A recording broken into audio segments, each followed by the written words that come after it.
So, hello everyone. We will be talking about part 2 of the chapter The Rise of Nationalism in Europe. So, this chapter will deal with many of the issues visualized by Sorio and Figure 1. During the 19th century, nationalism emerged as a force which brought about sweeping changes in the political and mental world of Europe. Basically ये chapter जो है वो सॉरियो के उस issue के बारे में हमें दिखाएगा ओवरऑल चैप्टर में, जो उन्होंने अपनी उस पेंटिंग के थ्रू उठाए थे। और 19th सेंचुरी में नेशनलिज्म किस तरह से पॉलिटिकल सिस्टम में और यूरोप के मेंटल वर्ल्ड में एक जो उसने सफाई का काम किया, like what it does in positive way, ये चीज हमें दिखाएगा। The end result of these changes was the emergence of the nation state in place of multinational dynastic empires of Europe.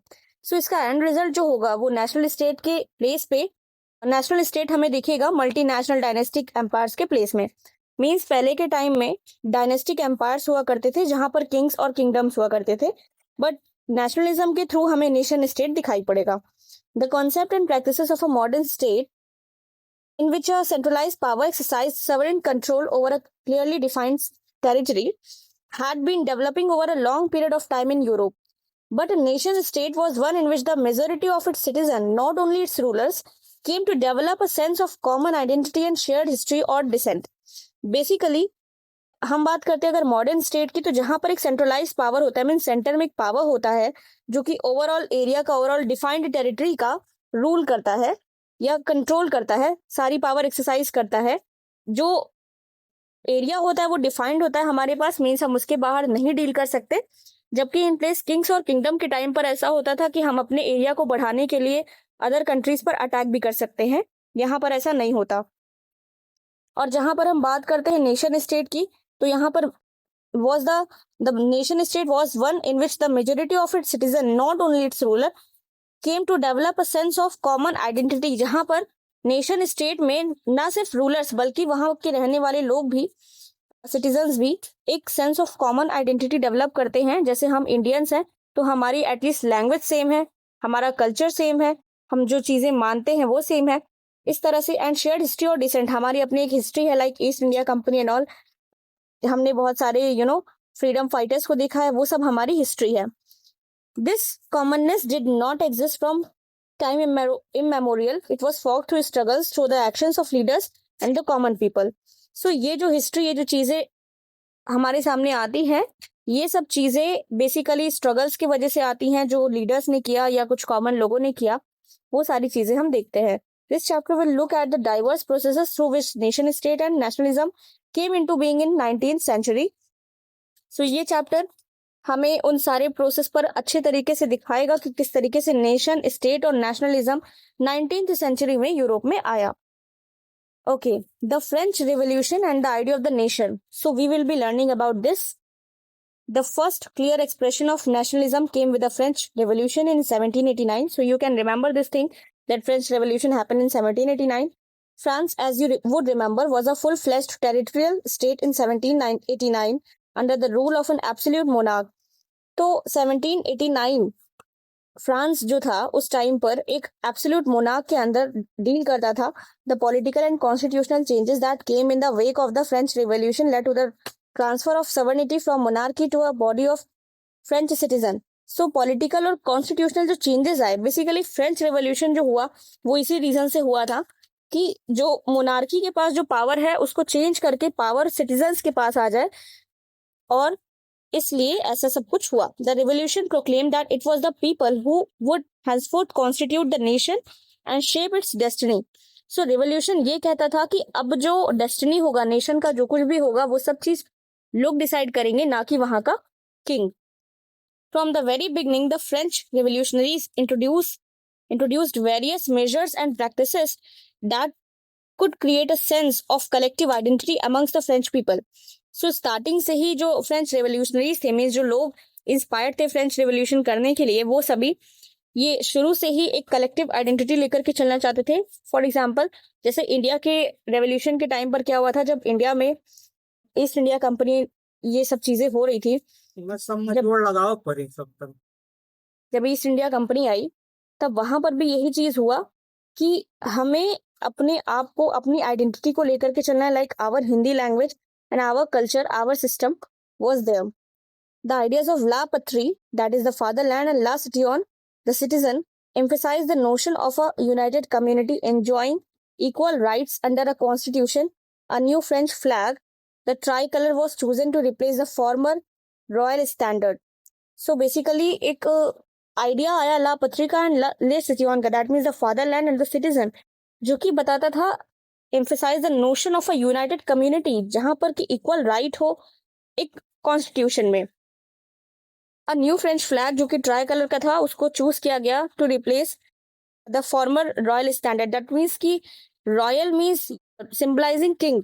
So the king, जो king का rule है उसको हमें हटाना है और सिटीजन का रूल हमें लाना है, जहां पर एक चीज एकता दिखाई जाए, एक होल पावर दिखाई जाए. दैट मीन्स एक हम ऐसा फ्लैग ला रहे हैं जो कि ट्राई कलर का होगा, जिसको कि हम यूज करेंगे रॉयल स्टैंडर्ड वाले फ्लैग को हटा करके.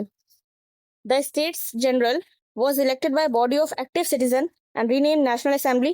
स्टेट्स जनरल, जैसे हमारे यहाँ पर इलेक्शंस होते हैं, बिल्कुल वैसे ही स्टेट्स जनरल की बात हो रही है कि जिनको इलेक्ट किया जा रहा था by body of active citizen. Means active citizen यानी कि लोग ये सारी चीजें करेंगे और जिसका नाम नेशनल असेंबली रखा गया. Okay. New hymns were composed, oaths taken and martyrs commemorated, all in the name of a nation.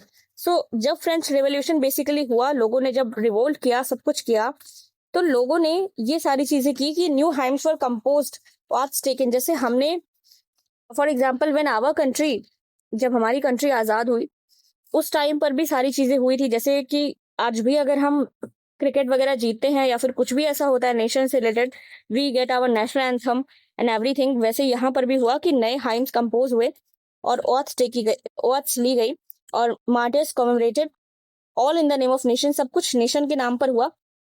A centralized administrative system was put in place and it formulated uniform laws for all citizens within its territory.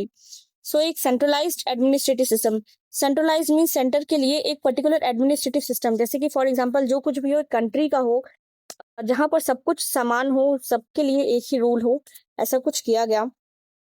Okay.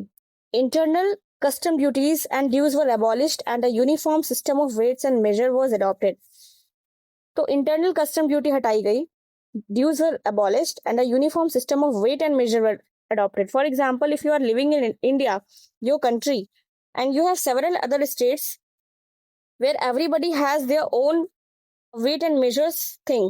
For example, there is someone who is measuring mass in gram, someone who is measuring mass in kilogram, someone who is measuring mass in pound and all. So जो problem होगी वो इतनी ज्यादा हो जाएगी, like if you are going from any place to some other place and you are thinking to deal with some business, so you cannot do it very easily, क्योंकि एक जगह पर चीजें ग्राम में मेजर करना है, एक जगह पर चीजें किलोग्राम में मेजर करना है, जो कि अच्छी चीज नहीं होगी. आपको प्रॉब्लम होगी for calculation. Like if you want to sell your product in that area, you have to first convert gram into kilogram, then you have to calculate the cost of it and then you will do it. So this is very much problematic and it will be so much time taken. So basically इसलिए internal custom duties को हटाई गई और इसलिए नए weights और major लिए गए, जहां पर यूनिफॉर्म सिस्टम लाया गया, मीन सब जगह एक ही सिस्टम चले. रीजनल डायलेक्ट वर डिस्करेज्ड. रीजनल डायलेक्ट्स मीन्स जैसे पर्टिकुलर हर स्टेट का अपना अपना लैंग्वेज होता है, लेकिन अगर हम कॉमन लैंग्वेज की बात करें तो इंडिया में हिंदी चलती है, जो कि सबको आनी चाहिए, नेचुरली आनी चाहिए. सो रीजनल डायलेक्ट हटाए गए और and French as it was spoken and written in Paris become the common language of the nation. तो फ्रेंच को एक कॉमन लैंग्वेज बनाया गया नेशन का. The revolutionaries further declared that it was the mission and destiny of the French nation to liberate the people of Europe from despotism, in other words to help other people of Europe to become nations. Basically France के जो लोग थे वो ये चाहते थे कि ये केवल फ्रांस को ही नहीं बल्कि ओवरऑल यूरोप को हम आजाद करवाएंगे सारी चीजों से. When the news of the events in France reached the different cities of Europe, students and other members of educated middle classes began setting up Jacobin clubs. Basically जब सारी न्यूज फ्रांस से other जगह पर गई, other cities में गई Europe के, Europe basically एक कॉन्टिनेंट है जहां पर फ्रांस एक छोटी सी कह सकते हैं कंट्री है. तो जब फ्रांस के बाहर चीजें गई, न्यूज गई, तो फ्रांस के बाहर अलग जो एजुकेटेड मिडिल क्लास के लोग थे, स्टूडेंट्स थे, उन्होंने जैकोबिन क्लब सेटअप करने शुरू किए.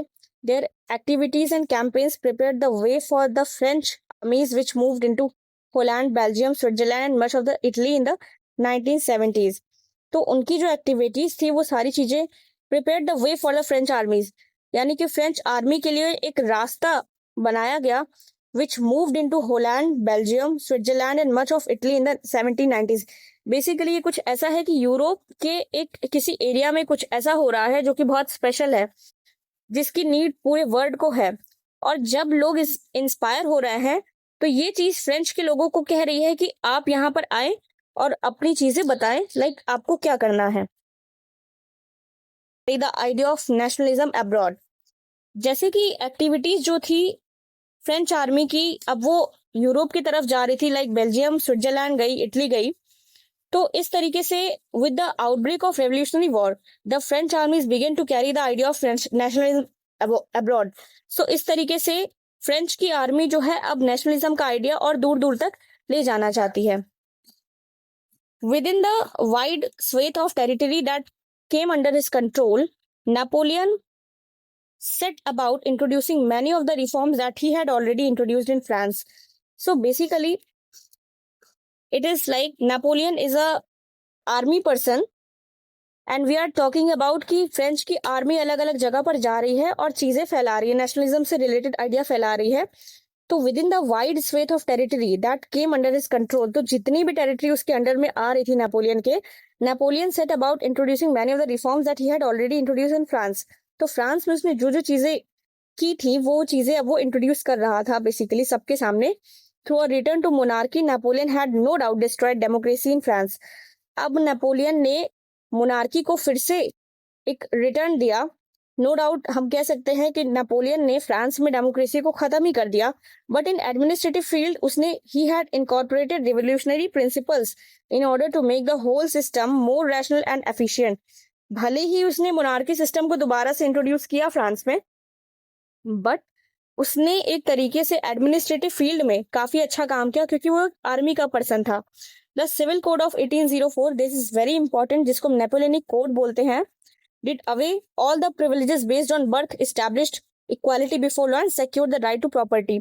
तो नेपोलियन के इस कोड के अकॉर्डिंग जो भी प्रिविलेजेस हमको बर्थ के बेसिस पर मिलते हैं, like if you are upper caste person you will get this and those, so ये सारी चीजें हटाई गई और इक्वालिटी बिफोर लॉ लाया गया, यानी कि लॉ के आगे सभी समान है. And secure the right to property. Right to property एक हमारा अधिकार है जिसको कि हमें दिया गया. This code was exported to the regions under French control. तो ये जो कोड है ये हर जगह पर जहां जहां फ्रेंच का कंट्रोल था, जहां जहां फ्रांस अपना कंट्रोल स्थापित कर चुका था, वहां वहां पर चीजें लाई गई. In the Dutch republic, in Switzerland, Italy, Germany, Napoleon simplified administrative divisions, abolish the feudal system, freed peasants from serfdom and manorial dues. So ये सारी चीजें आपसे क्वेश्चन किया जा सकता है कि नेपोलियन ने अपने नेपोलियनिक कोड से क्या क्या चीजें कहाँ कहाँ पर की. So you can describe these all things in the points. Like point number 1, he had done administrative division, simplified, then abolished feudal system, then freed peasants from serfdom and manorial dues. Okay, in the towns too, guild restrictions were removed. Towns में guild restriction remove किए गए. Transport and communication system were improved. Okay, peasants, artisans, workers and new businessmen enjoyed a newfound freedom.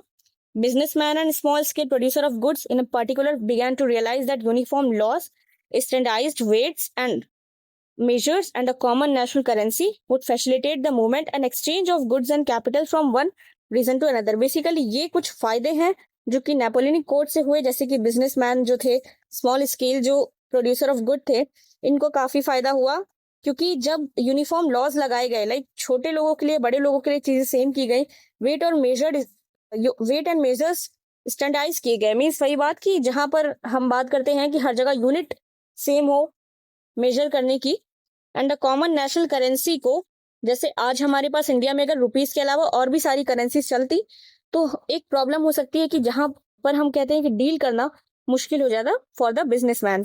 सो ये चीजें जो Napoleon ने की काफी अच्छी हुई. However, in the areas conquered, the reactions of the local population to French rule were mixed. So the reaction of local, अब कुछ एरियाज में the reaction of local population to French rule were mixed. अब जो local population थी, mean जो आम आदमी थे, उनके लिए ये थोड़ा सा मिक्स हो चुका था। Initially in many places such as Holland and Switzerland, Holland और स्विट्जरलैंड में, as well as in cities like Brussels, Mainz, Milan and Warsaw, ये कुछ जगह है। The French armies were welcomed as harbingers of liberty. Basically इनको बहुत अच्छे से इनका वेलकम किया गया, but the initial enthusiasm soon turn into hostility. Basically starting में तो इनको बहुत अच्छे से वेलकम किया गया कि फ्रेंच की आर्मीज आई हैं, सब कुछ बहुत अच्छा होगा, बहुत अच्छे से सारी चीजें अब मैनेज होंगी। As it became clear that the new administrative arrangement did not go hand in hand with political freedom. Basically administrative system अच्छा कर देने से हमें पॉलिटिकल फ्रीडम नहीं मिल रही थी। इंक्रीज टैक्सेशन, यानी टैक्स बढ़ाया गया, censorship, forced conscription into French armies required to conquer the rest of Europe। यानी यूरोप में जहां जहां पर भी फ्रेंच आर्मी गई थी नेपोलियन के थ्रू, वहां वहां पर बता रहे थे कि जबरदस्ती फ्रेंच की आर्मी में आपको डाला जा रहा है कि आप आर्मी के हिस्सेदार बनो, जिससे कि ये प्रोसेस और ज्यादा बढ़ाया जाए। All seem to outweigh the advantages of administrative changes. ये सब चीजें समझ में आ रही है कि हमें एडमिनिस्ट्रेटिव चेंजेस से मतलब कुछ उतना फायदा नहीं हुआ, आम इंसान का कोई भी खास फायदा नहीं हुआ। Now we are talking about the making of nationalism in Europe. If you look at